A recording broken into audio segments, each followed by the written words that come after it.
দর্শক, সারাদিনই আপনাদেরকে যুক্তরাষ্ট্রের নির্বাচনী পরিস্থিতি, সবশেষ পরিস্থিতি এবং সবশেষ তথ্য জানিয়ে দিব। এই মুহূর্তে এই সবশেষ পরিস্থিতি জানাতে এবং বিশ্লেষণ করতে আমার সঙ্গে যুক্ত হচ্ছেন মোর্শেদ হাসিব। হাসিব, এটাকে অবশ্য খারাপ বলেন নাই। হ্যাঁ, হাসিব শুনতে পাচ্ছেন নিশ্চয়ই?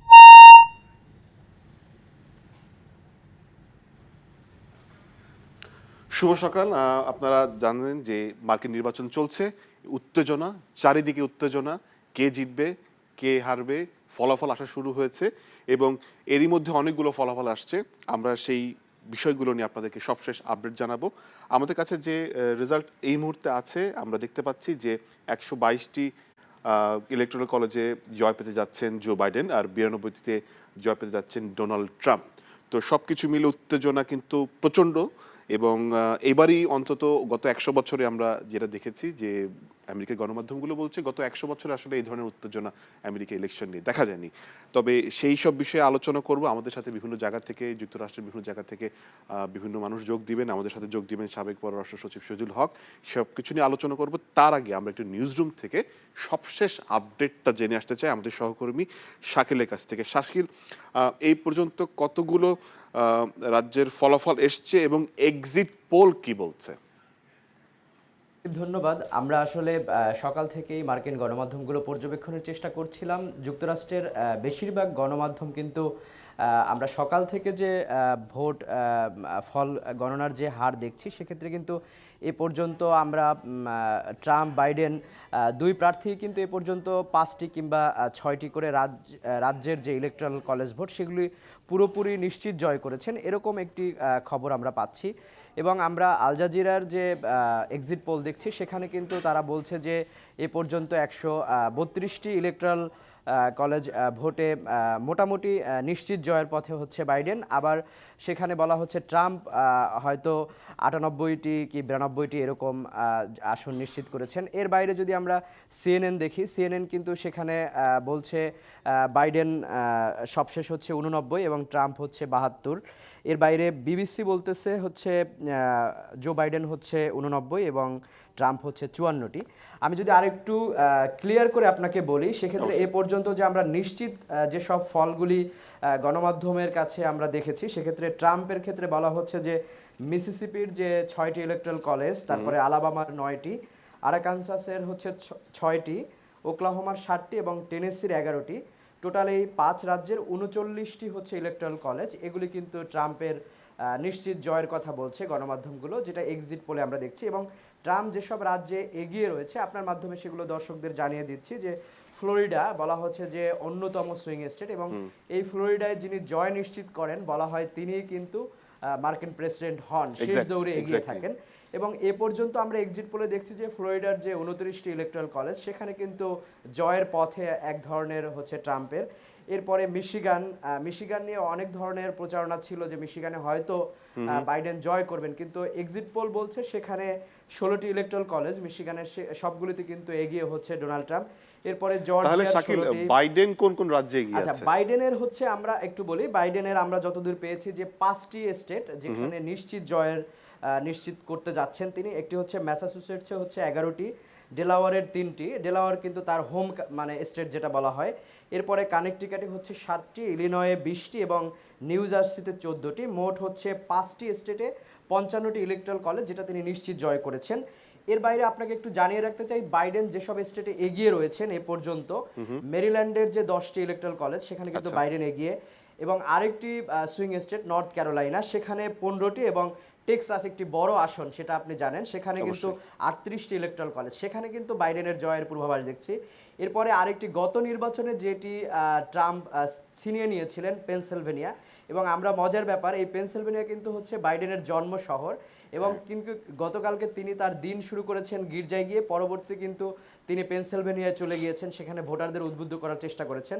সেখানে 20টি ইলেকট্রাল কলেজ, এবং সেখানে আমরা গণমাধ্যমগুলোর এক্সিট পোল দেখছি, সেখানেও নিশ্চিত জয়ের পথে এক ধরনের। ওহাইওর যে 18টি আসন, ওকলাহোমার 7টি, এবং ওয়াশিংটন ডিসির হচ্ছে 12টি, ভারমন্টের হচ্ছে 3টি এবং ভার্জিনিয়ার হচ্ছে 13টি। টোটাল আমাদের এ পর্যন্ত যে এগিয়ে থাকার পরিসংখ্যান 136টি বলা যাচ্ছে যে বাইডেন এইসব আসনে এগিয়ে রয়েছেন। সেক্ষেত্রে আমরা কিন্তু গেল নির্বাচনেও দেখেছি 2016-তে যে প্রথম দিকে সকালে আমরা যখন ফলের Exactly. পূর্বাভাস দেখছিলাম যে হ্যাঁ। হিলারির কিন্তু এক ধরনের মানে উচ্ছ্বসিত জয়ের একটা ব্যাপার ছিল। এবারও কিন্তু বাইডেন অনেকটাই এগিয়ে, কিন্তু শেষ দিন শেষে হাসি কি কে হয় সেটাই হাসবেন দেখার সেটা বিষয়। সুইং স্টেটগুলোর উপর হয়তো নির্ভর করছে। আমরা হয়তো দিন যত গড়াবে অতই আপনাদের মাধ্যমে আমরা দর্শকদেরকে আরো আপডেট জানাতে পারবো। ধন্যবাদ শাকিল আমাদের সাথে যোগ দেওয়ার জন্য। দর্শক, শুনছিলাম শাকিলের কাছ থেকে যে গতবারও আসলে সত্যিকার অর্থে এভাবেই ডেমোক্রেট এবং হিলারি ক্লিন্টন এগিয়েছিলেন। দিন যত এগিয়েছে দৃশ্যপট কিন্তু ততটাই বদলেছে। এই পর্যায়ে আমাদের সাথে যোগ দিবেন সাবেক পররাষ্ট্র সচিব শহীদুল হক। স্যার, আপনি শুনছিলেন যে আমাদের সহকর্মী শাকিল জানাচ্ছিলেন যে মুহূর্তেই আমি যখন শুরু করলাম তখন 122টি ইলেকট্রাল কলেজে এগিয়েছিল জো বাইডেন। শাকিল বলছিল 132টি, অর্থাৎ প্রতি মিনিটে এরকম অনেক বেড়ে যাচ্ছে। বেড়ে তো যায়, শুরুতে মানে ডেমোক্রেটরা এগিয়ে যায়, দিন শেষে দেখা যায় যে যা আমরা আশা করছি কিংবা সবাই যেটা ভাবছে সেটা আর হচ্ছে না। এইটার মূল কারণটা, এবং আপনি এবার ইলেকশনটা কেমন দেখছেন? ধন্যবাদ হাসিম। আসলে আপনি ঠিকই বলেছেন যে প্রতি মুহূর্তেই পরিবর্তন আসছে রেজাল্টে। আমি দু একটা জিনিসের প্রতি আপনাদের দৃষ্টি আকর্ষণ করি। একটা হলো যে পপুলার ভোট। গতবার আমরা বলেছি যে হিলারি ক্লিন্টন পপুলার ভোটে বেশি পেয়েও জিততে পারেননি।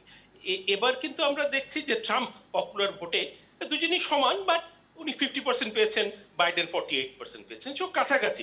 এবং ইটস টু আর্লি বলা যে, কিন্তু একটা জিনিস এটা থেকে বেরিয়ে আসে যে এখন পর্যন্ত যে গণনা হয়েছে, যে ভোটের নেচার আমরা দেখেছি যে ইউনাইটেড স্টেটস এর লোকজন কোয়াইট পোলারাইজড।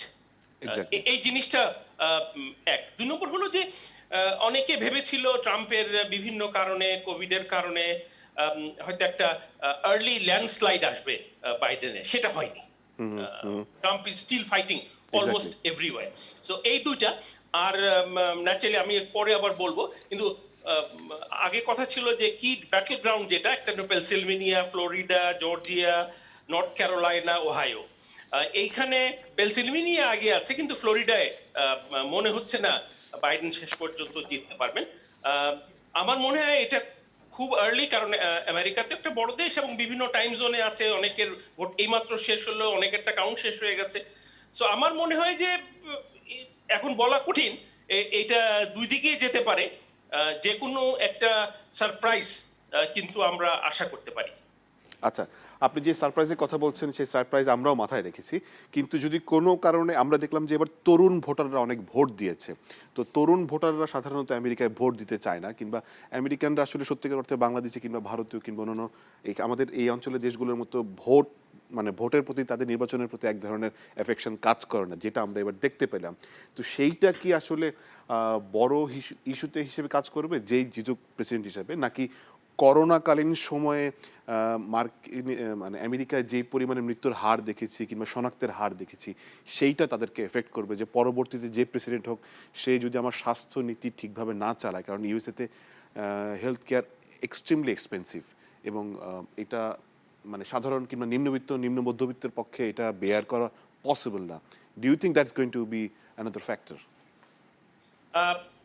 মানে আপনি যদি পপুলেশন কোহর্টের কথা চিন্তা করেন, ন্যাচারালি যারা ইয়াং তাদের একটা ইম্পর্টেন্ট রোল আছে। কিন্তু আপনি যদি ফ্লোরিডা ধরি, ফ্লোরিডায় দেখেন ধরে নেওয়া হয় যে যারা অভিবাসিত হয়ে এসছেন ট্রাম্পের অ্যান্টি মাইগ্রেন্ট পলিসির কারণে, তারা মোটামুটি সবাই এবার বাইডেনকে ভোট দেবেন, এবং বেসিক্যালি ডেমোক্র্যাটরা is pro migrant, pro refugees and pro liberal.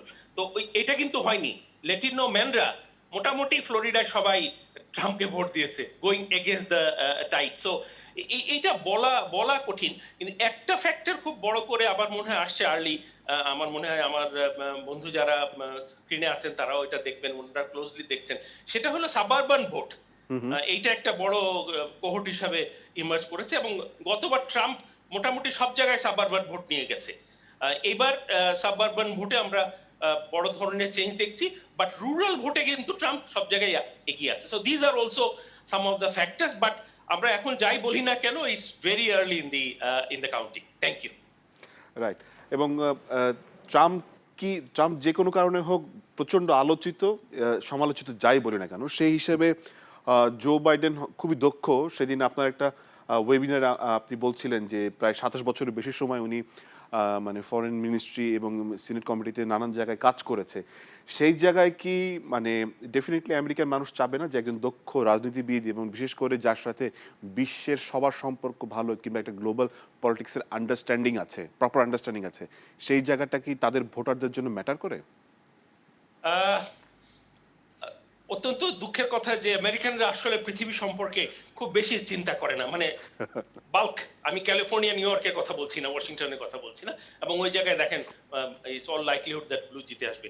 কিন্তু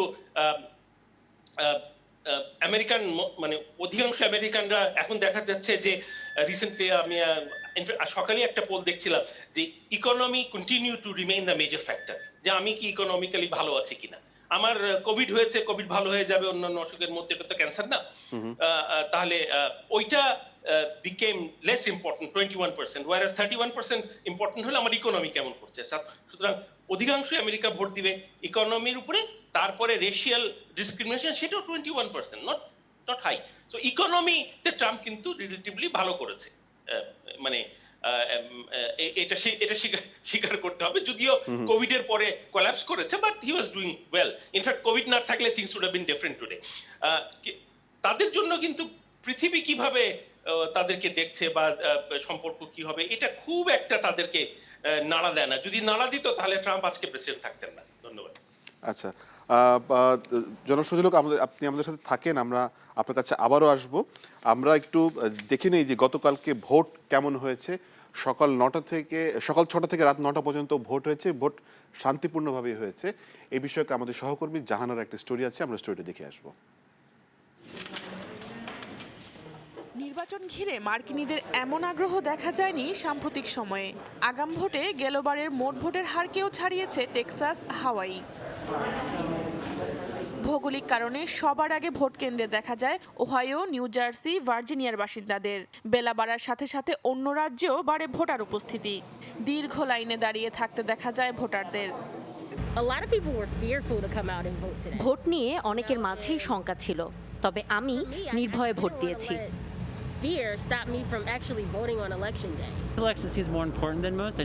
অন্য যে কোনো বারের চেয়ে এবার খুবই গুরুত্বপূর্ণ, বিশেষ করে কোভিড-19-এর কারণে এবার সাধারণ মানুষ আগেভাগেই ভোট দিয়ে দিয়েছেন।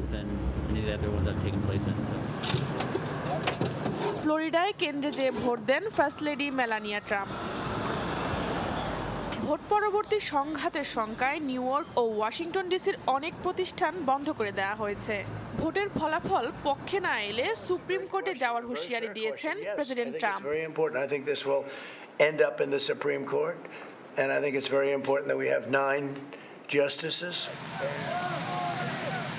ভোররাতের দিকে হোয়াইট হাউসের সামনে ভিড় করেন ট্রাম্প সমর্থকরা। এ সময় তাদের সাথে হাত মেলান মার্কিন প্রেসিডেন্ট। আর গির্জায় প্রার্থনার মধ্য দিয়ে দিন শুরু করেন ডেমোক্র্যাট প্রার্থী জো বাইডেন। পেনসিলভেনিয়ায় সমর্থকদের ধন্যবাদ জানান তিনি। এবারের মার্কিন নির্বাচনে নিবন্ধিত ভোটার 24 কোটির বেশি। অবশ্য দেশটির 100 বছরের রেকর্ড ভেঙে এরই মধ্যে আগাম ভোট দিয়েছেন প্রায় 10 কোটি মার্কিনী। যুক্তরাষ্ট্রের নির্বাচনে ভোট গ্রহণের শেষ হওয়ার পর কে জিতল সেটা জানতে লেগে যেতে পারে কয়েকদিন থেকে কয়েক সপ্তাহ পর্যন্ত। জাহানারা ভুইয়া, চ্যানেল 24। ঠান্ডা বা গরম কিছু খেলে দাঁতে যে শিরশিরে অনুভূতি হয় সেটাই দাঁতের সেনসিটিভিটি। দ্রুত সমাধান না করলে এটি আরও গুরুতর হতে পারে। ডেন্টিস্টরা সেন্সোডাইন ব্যবহারের পরামর্শ দেন, কারণ সেন্সোডাইন দাঁতের শিরশিরে অনুভূতি থেকে আরাম দেয়। দর্শক, আমরা জাহানার খবরটি দেখছিলাম। এবার আমাদের সাথে যোগ দিচ্ছে প্রবাসী সাংবাদিক ইকবাল ফেরদৌস মিশিগান থেকে। ইকবাল, শুভ সন্ধ্যা। ঢাকা থেকে শুভ সকাল, আশা করি ভালো আছেন। মিশিগান তো সুইং স্টেট এবং ভোটও পেরিয়ে গেছে, কি প্রতিক্রিয়া দেখছেন? ধন্যবাদ হাসে বা আমাকে যুক্ত করার জন্য। মিশিগানে আমরা গত কয়েকদিন থেকে যেটি লক্ষ্য করছিলাম, ডেমোক্রেটদের যে প্রচারণা, জো বাইডেন সহ বারাক ওবামা বেশ কয়েকবার এখানে এসেছিলেন।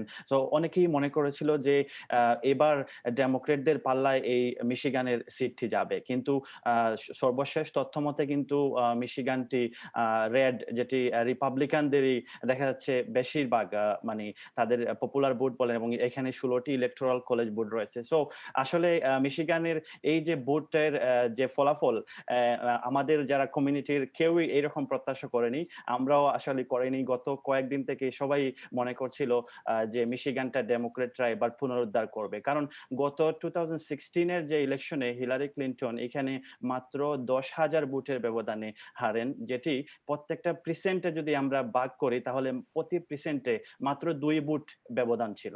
সো এবার কিন্তু এই যে ভোটের মানে ডোনাল্ড ট্রাম্প যে এই মুহূর্তে সর্বশেষ তথ্য মতে উনি যে পরিমাণ ভোট এগিয়ে আছেন সেটা অনেক বেশি। সো বোঝা যাচ্ছে যে মিশিগান কিন্তু এবারও রিপাবলিকানরাই পেতে যাচ্ছে।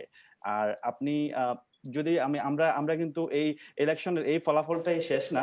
আমি যদি অন্যান্য স্টেটের দিকে লক্ষ্য করি, আমরা এই অনুষ্ঠানটা যখন শুরু করেছি তখন কিন্তু নাভাডা এবং আইওয়ার ভোট শেষ হয়েছে, এবং সবচেয়ে বেশি আমরা সবাই উন্মুখ হয়ে আছে কিন্তু ফ্লোরিডা, জর্জিয়া, ওহাইও, এই রাজ্যগুলোর দিকে, এবং সেই সকল রাজ্যও কিন্তু ডোনাল্ড ট্রাম্প বেশ এগিয়ে রয়েছেন। সো ইলেকশনের রেজাল্টটা আসলে অনেকটা প্রেডিকশনই করা যাচ্ছে যে হয়তো আবারও প্রেসিডেন্ট ডোনাল্ড ট্রাম্প সে হয়তো ফেরত আসতে পারে। কিন্তু ইকবাল, আপনার কাছে একটা প্রশ্ন সেটা হচ্ছে যে ডেট্রয়েট এবং মিশিগান সবকিছু মিলে মানে একটা বড় মানে গাড়ি উৎপাদনকারী হাব হিসাবে পরিচিত ছিল, সেইটা কি গেল 4 বছরে কামব্যাক করেছে কিনা, মানুষজনের চাকরি হয়েছে কিনা? কারণ অনেকেই বলছিল যে Michigan has become a dead state. আপনি খুবই গুরুত্বপূর্ণ একটি তথ্য এনেছেন। সেটি আমার মনে হয় এই কারণেই মিশিগানের যে এই ফলাফল, এটি একটি কারণ আপনারা জানেন যে নাফটা চুক্তি, যেটি মেক্সিকো এবং কানাডার সাথে ছিল। সো এই নাফটার চুক্তির কারণে অনেক আমাদের যারা আমেরিকানরা তাদের জবের যে ডিমান্ডটা অনেক কমে গিয়েছিল। সো এই চুক্তির ফলে কিন্তু এখন যেমন আমি ফোর্ড মোটরস কোম্পানিতে জব করি, আমাদের যে ইঞ্জিনিয়ারিং সেক্টরে যে জবের যে ডিমান্ড, সেটি কিন্তু প্রেসিডেন্ট ডোনাল্ড ট্রাম্পের কারণে অনেক হাই হয়েছে, এবং যে আনএমপ্লয়মেন্ট রেট এবং যে জবের যে পে রেট গুলা, যেমন আগে আমাদের ইঞ্জিনিয়ারিং সেকশন গুলাতে দেখা যেত যে বিভিন্ন দেশ থেকে, ইন্ডিয়া এবং চায়না এবং ইন্টারন্যাশনাল বিভিন্ন দেশ থেকে H1 ভিসার মাধ্যমে অনেককে নিয়ে আসতো। সো যেমন ফোর্ড বলেন, জেনারেল মোটরস, ক্রাইসলার, এই মিশিগানের এই 3টি বড় যে গাড়ির OEM কোম্পানি, এদের হেডকোয়ার্টার এখানে প্রচুর লোক কাজ করেন, এবং এই 3টি কোম্পানিকে রিলেটেড অনেকগুলো সাপ্লায়ার কোম্পানি রয়েছে, টায়ার 1, টায়ার 2, টায়ার 3, অনেক সাপ্লায়ার, লাইক কয়েকশত আপনার সাপ্লায়ার কোম্পানি। সো এই যে পার্টস রিলেটেড কোম্পানি, তারা কিন্তু এই যে জব সেক্টরে ডোনাল্ড ট্রাম্পের একটা বড় অবদান, এবং সবসময় ডোনাল্ড ট্রাম্পের ক্যাম্পেইনে কিন্তু আমরা লক্ষ্য করেছি উনি জো বাইডেনকে অ্যাটাক করে বলেছেন প্রায় অনেক সময় যে 47 ইয়ার্স তুমি কি করেছো, মানে শুধু এই হোপ। আমি কিন্তু এই গত 4 বছরে যেটি করেছি সেটি তুমি এত হোপ বলছো, করো নাই কেন? সো ডোনাল্ড ট্রাম্পের আমি মনে করি যে জব সেক্টরে এবং ইকোনমিক, আমাদের সম্মানিত অতিথি যেটি বলছিলেন যে ইকোনমি কিন্তু অনেকটা উন্নতি করেছেন। সো এই সকল কারণে আমার মনে হচ্ছে যে মিশিগানের যে রেজাল্ট আমরা এই মুহূর্তে লক্ষ্য করছি, যোগ দেওয়ার জন্য আমরা একটু ওয়াশিংটনে যেতে চাই। সেখানে আমাদের সাথে আরো একজন অতিথি যোগ দিবেন, তিনি হচ্ছেন রাজু মহাজন। নিশ্চয়ই উনি আমাদের সাথে আছেন। আপনি মানে আমাদের সাবেক পররাষ্ট্র সচিব শহীদুল হকের কথা শুনছিলেন, ইকবাল ফেরদৌস যোগ দিয়েছিলেন আমাদের সাথে মিশিগান থেকে। তো DC is absolutely different apart from other states in মানে ইউনাইটেড স্টেটস। তো সেখানকার সবশেষ পরিস্থিতিটা আপনার কাছে শুনতে চাই। ধন্যবাদ আমাকে আমন্ত্রণ জানানোর জন্য। ওয়াশিংটন ডিসি এবং মেরিল্যান্ড এবং ভার্জিনিয়া, এই যে 3টা স্টেট মিলে আমরা ট্রাই স্টেট বলি, এটা একেবারে ডেমোক্র্যাটদের ঘাঁটি।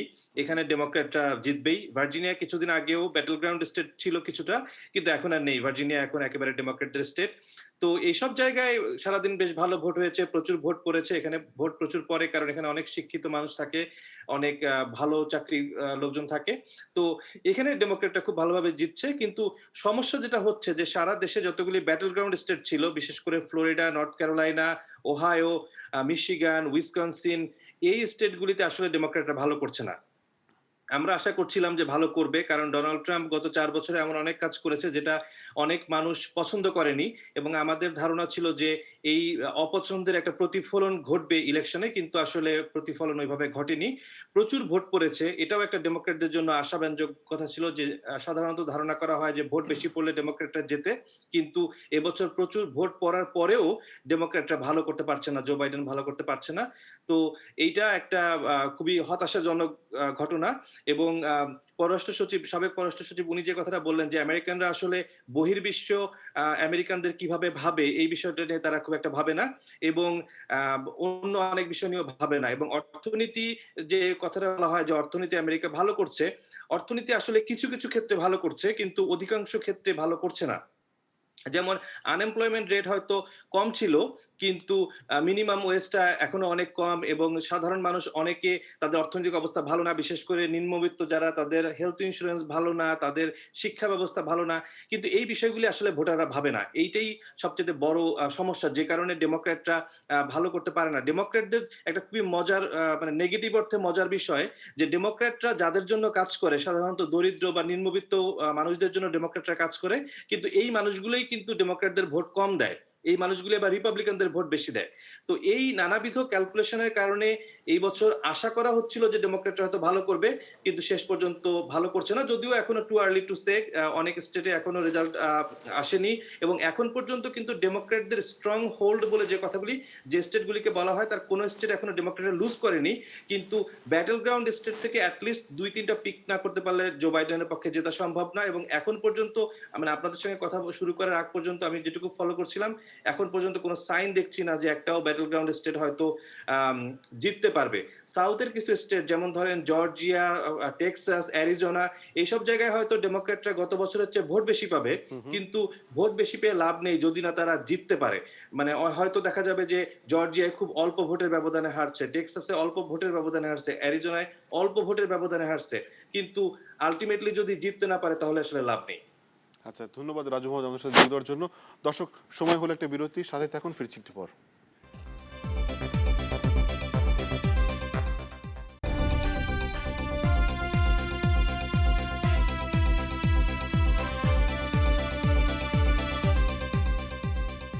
আমন্ত্রণ রাখবার সকাল 9টার খবরে আমরা আপনাদেরকে যুক্তরাষ্ট্রের নির্বাচনের সবশেষ খবর দিচ্ছিলাম। যেমনটা আমরা শুরুতে জানিয়েছিলাম যে 132টি ইলেকট্রাল কলেজে জয় পেতে যাচ্ছেন বাইডেন, এবং বুথ ফেরত জরিপ বলছে ট্রাম্প পেতে যাচ্ছে 92টিতে জয়। হয়তোবা আমরা যখন শো করছি ততক্ষণে কিছুটা এগিয়ে গেছে। হ্যাঁ দর্শক, আমাদের সাথে এর আগে যোগ দিয়েছিলেন মিশিগান থেকে, ওয়াশিংটন ডিসি থেকে, এখন যোগ দিবেন নিউ ইয়র্ক থেকে শিহাবুদ্দিন কিসলু। আপনাকে স্বাগত জানাচ্ছি। শুভরাত্রি আপনার এখানে, শুভ সকাল ঢাকা থেকে। সবশেষ পরিস্থিতিটা কি আছে সেটি একটু বলেন। এবং আমরা দেখতে পেলাম যে বিভিন্ন জায়গায় ইলেকট্রাল কলেজে প্রায় 132টি জায়গায় জো বাইডেন এগিয়ে আছে, ট্রাম্প এগিয়ে আছে 92টিতে। তো দিন শেষে কি এবারও গতবারের মতো ফলাফল হতে পারে? দেখুন, এই বিষয়টি নিয়ে কিন্তু এই বিষয়টি মূল বিষয়, যেটি নিয়ে আমরা সবাই উদ্বিগ্ন এবং জানার জন্য, এবং এই অর্থে যে এটার উপরে নির্ভর করছে এখানকার যে প্রতিক্রিয়াটা হবে এই যুক্তরাষ্ট্রের ভেতরে। বাট যে বিষয়টি আমি এর আগে চ্যানেল 24 বলেছিলাম, যে এখানে কিন্তু একটা ব্যতিক্রমধর্মী পোল স্টার আছে, যেটি তারা বলছে প্রথম থেকেই যে প্রেসিডেন্ট ডোনাল্ড ট্রাম্পই হচ্ছেন ব্যক্তি যিনি পুনর্নির্বাচিত হবেন এই পরিস্থিতির মধ্যেও। তো সেই জায়গা থেকে আমরা যেটি দেখছি যে এবারের নির্বাচনের মূল বিষয়টি হচ্ছে, আপনারা দেখছেন যে বিভিন্ন কাউন্টি ভিত্তিক কিন্তু যে ভোটগুলো আসছে, আর যে ভোটগুলো হচ্ছে, যেটি বলা দরকার সেটি হচ্ছে যে আর্লি ইন পার্সন ভোট এবং আর্লি মেলিং ভোট কিন্তু এখনো আসছে বা আসবে। কিন্তু এখন যেটি হচ্ছে সেটা হচ্ছে আর্লি ইন পার্সন ভোট, এবং election day turn out report, এগুলোই কিন্তু এখন কাউন্ট হচ্ছে। সুতরাং এখনকার যে ট্রেন্ড, আমরা ট্রেন্ডটাকে নিয়ে পর্যালোচনা করতে পারি, কিন্তু ভোটটাকে নিয়ে নয়।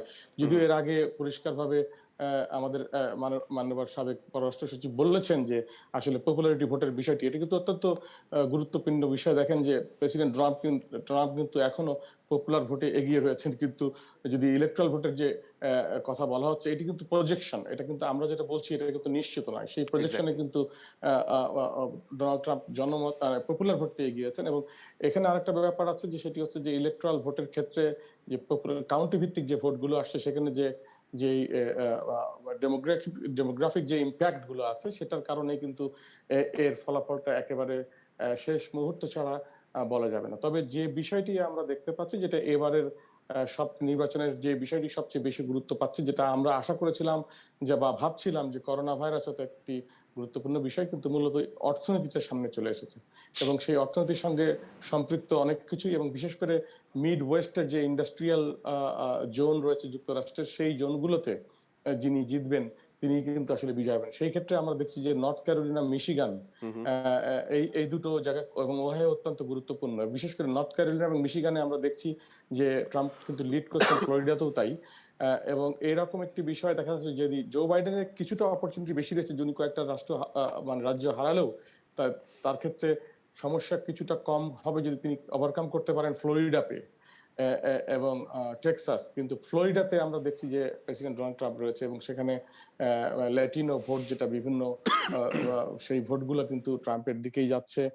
আর মিশিগান আমরা দেখছি অলরেডি, ওহাইও, এর আগে কেন্টাকি। সবচেয়ে গুরুত্বপূর্ণ দেখেন যে একটা সিম্বলিক ব্যাপার, সেটা হচ্ছে কেন্টাকি সিনেটের যে মেজরিটি লিডার মিচ মেকানল, তিনি কিন্তু সেখানে অলরেডি প্রজেক্টেড উইনার। তো এরকম একটি জায়গা থেকে আমরা ভাবছি যে আমার যে এই এই চিত্রটা কিন্তু একটা ট্রেন্ড হিসাবে আসছে। ইট ইজ নট ট্রু মানে যে এটা হচ্ছেই, বাট এটা একটা ট্রেন্ড। এবং এই যে আমি যে বারবার যেটা বলছি যে ডেমোগ্রাফিক ইম্প্যাক্ট, যেটা যে একটি এলাকার, একটি অঞ্চলের, একটি রাজ্যের একটা বিশেষ অঞ্চলে যে ভোটারদের যেই কালচার, সেই কালচারটা কিন্তু এটা বেল্ট হিসাবে কাজ করে। যেমন মিশিগান, মিনেসোটা, পেনসিলভেনিয়া বা ফ্লোরিডা, এদেরকে দিয়ে কিন্তু মোটামুটি পরিমাপ করা হয়। যেমন ন্যাশনাল নিউ হ্যাম্পশায়ারকে দিয়ে আমরা শুরু করি এখানে যে প্রাইমারি। তো সেই জায়গা থেকে আমার কাছে মনে হচ্ছে যে পরিস্থিতি এখনো পরিষ্কার করে কিছু বলার নেই, তবে অ্যাটলিস্ট আমাদের আরো কয়েক ঘন্টা অপেক্ষা করতে হবে মোটামুটি একটা জায়গায় যাওয়ার জন্য। আপনার কাছে আরেকটা প্রশ্ন করতে চাই, সেটা হচ্ছে কি, নিউ ইয়র্ক ইজ এ মানে ল্যান্ড অফ ইমিগ্রেন্টস। হ্যাঁ, আমেরিকার land of immigrants, new York তো আরো বেশি। তো সেখানে কি আপনি মনে করেন যে মেহিকান যারা আছে, কিংবা বাঙালি যারা আছে, ভারতীয় কিংবা অন্যান্য দেশীয় যারা আছে, তারা আসলে ডোনাল্ড ট্রাম্পকে ভোট দিতে পারে, কিংবা দিলেও সেটা কত অংশ, কি পরিমাণে? দেখুন, অত্যন্ত গুরুত্বপূর্ণ একটা বিষয়। আমরা মনে করি অভিবাসী মাত্রই বোধহয় আমরা ডেমোক্রেট, এটা মোটা দাগে ব্যাপারটি তেমনই। এবং যেহেতু এটা ডেমোক্রেট স্টেট, এখানে সেটি হয়েই থাকে। কিন্তু ট্রাম্প একটি কথা সবসময় বলে থাকেন, সেটি হচ্ছে সাইলেন্ট মেজরিটি। এই সাইলেন্ট মেজরিটি কিন্তু শুধু যে শ্বেতাঙ্গদের মধ্যে হচ্ছে তা কিন্তু না। আমরা অভিবাসীদের মধ্যে এমন একটা ট্রেন্ড রয়েছে, আমরা যারা এখানে অভিবাসী হিসাবে এসে আমাদের নাগরিকত্ব পেয়ে যাই, তখন কিন্তু আমাদের কিছু কালচারাল বিষয় সামনে চলে আসে, ইস্যু। যেই কালচারাল বিষয়গুলো বা সোশ্যাল ভ্যালুস গুলো, সেটা বিবেচনা করলে কিন্তু তখন রিপাবলিকান পার্টির প্রতি একটা ঝোঁক চলে আসে।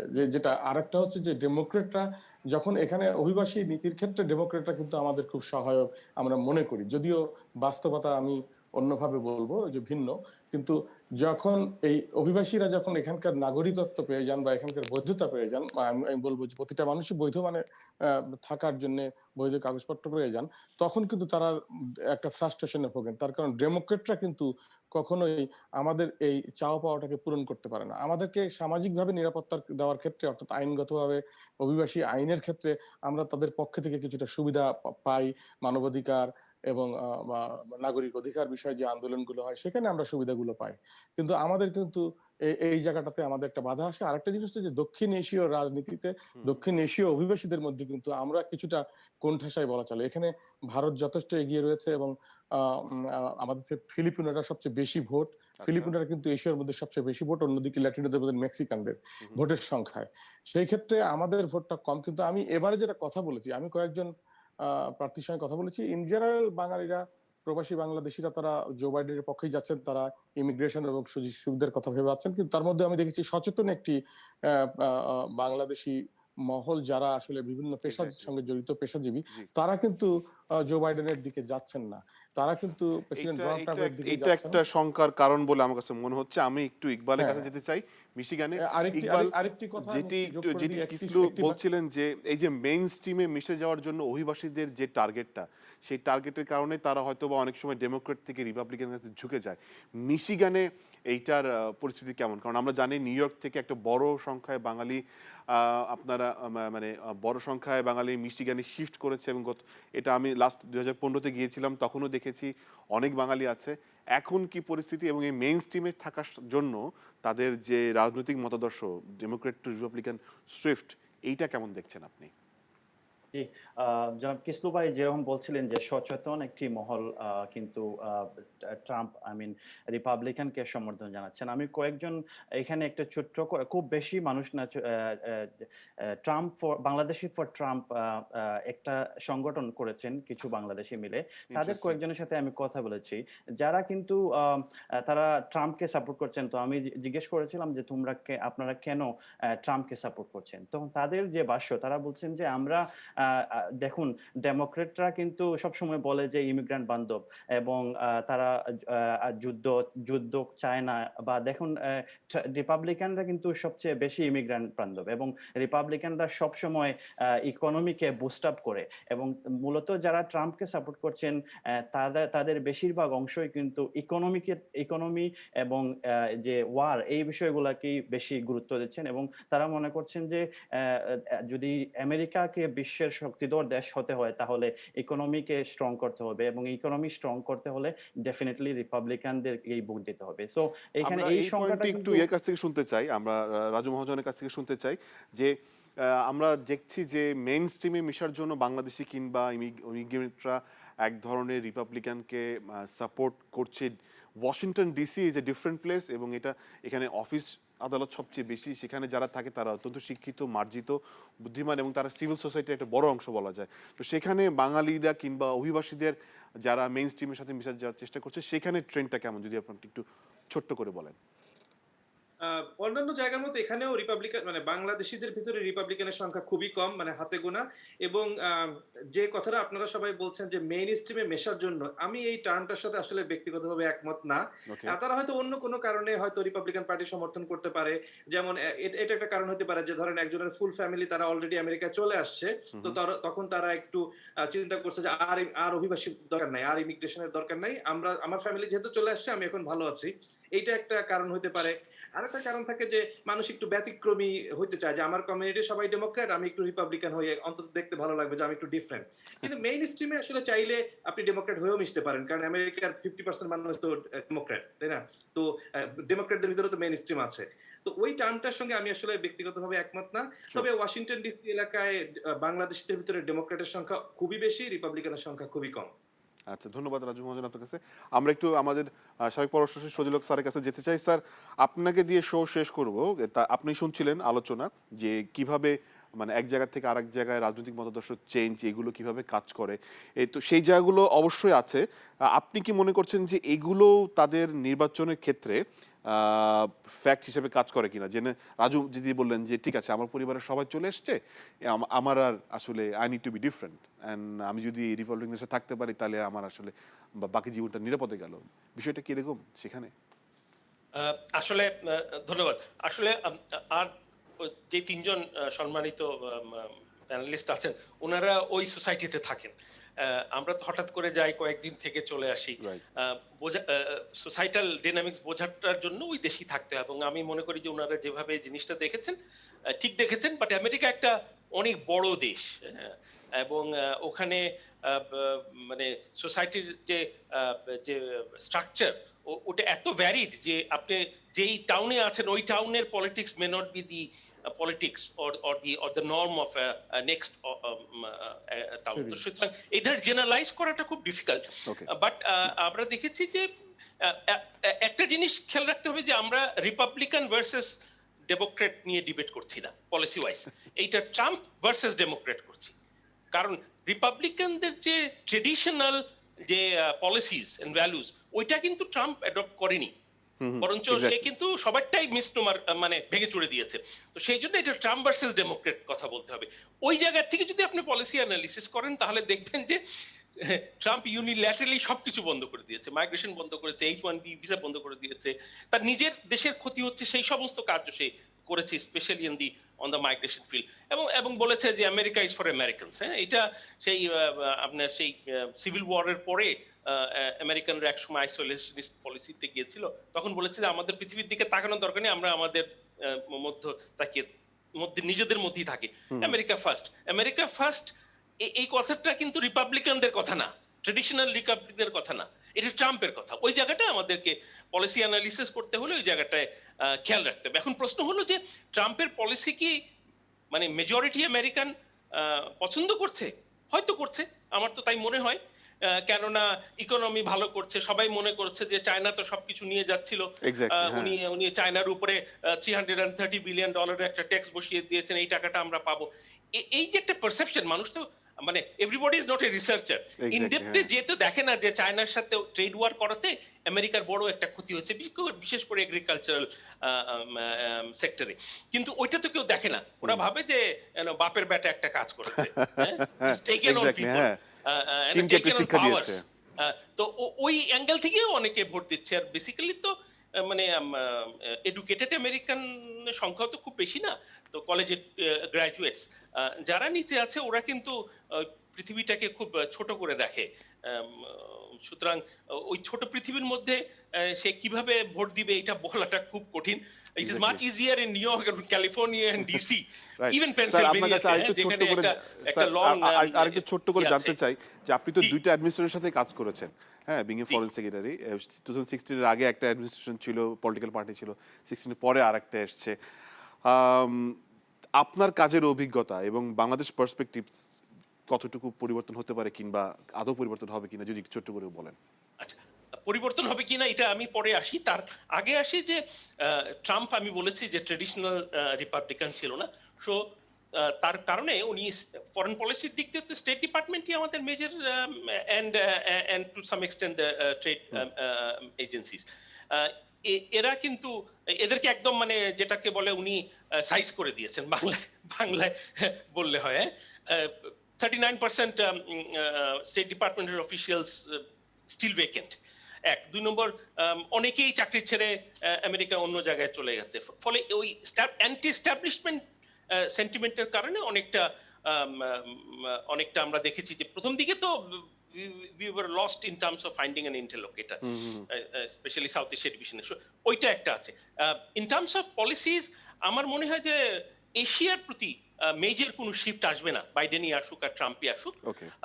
China will continue to remain a big question and a big target, এক। দুই নম্বর হলো যে সাউথ এশিয়ার সাথে irrespective of changes, I think they will continue to remain very significant. And বাংলাদেশের কথা আমি বলি, ট্রাম্পের শেষের দিকে এসে বাংলাদেশকে একটা ইম্পর্টেন্ট রাষ্ট্র হিসেবে আইডেন্টিফাই করেছে, যেটা চায়না আজ থেকে 5 বছর আগে করেছে। চায়নার ন্যারেটিভ হলো যে Bangladesh is an important country, এখন আমেরিকাও বলছে যে Bangladesh is an important country, এখন শুধু ইন্ডিয়া আর পাকিস্তান না।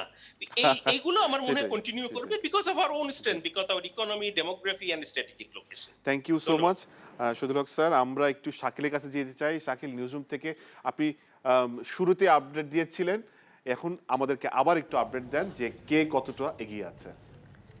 মোর্শেদ হাসিব, আমরা আসলে এই বুলেটিনের শুরুতেই আমরা যেমনটি বলছিলাম যে এ পর্যন্ত যুক্তরাষ্ট্রের গণমাধ্যমগুলো এবং আন্তর্জাতিক গণমাধ্যমগুলো, বিবিসি, CNN, আল জাজিরা, তারা যেটি বলছে যে এটি আসলে চূড়ান্ত কোনো ফল নয়। বিভিন্ন কেন্দ্রে যে ভোট গ্রহণ শেষ হয়ে গেছে, যে বুথ ফেরত জরিপগুলো আসছে, তার ভিত্তিতে তারা বলছেন যে এ পর্যন্ত 131টি ইলেকট্রাল কলেজ ভোটে এগিয়ে রয়েছেন ডেমোক্র্যাট প্রার্থী জো বাইডেন। এবং ট্রাম্প, আমরা বুলেটিনের শুরুতে যেটি বলেছিলাম তখন 92 ছিল, এবং এখন যেটি আমরা দেখতে পাচ্ছি যে 108টির মতো ইলেকট্রাল কলেজ ভোটে ডোনাল্ড ট্রাম্প এগিয়ে রয়েছেন। তবে আরেকটু আপনাকে বলতে চাই যে ডেমোক্র্যাটদের ঘাঁটি, আমরা যেমনটি জানছিলাম যে নিউ ইয়র্কে কিন্তু বলা হচ্ছে যে 29টি যে ইলেকট্রাল কলেজ ভোট রয়েছে সেখানে কিন্তু জয়ের পথে এরকম জো বাইডেন, এবং নিউ মেক্সিকোর যে 5টি ইলেকট্রাল কলেজ ভোট সেখানেও কিন্তু জো বাইডেনকে এগিয়ে রাখছে এক্সিট পোলগুলো।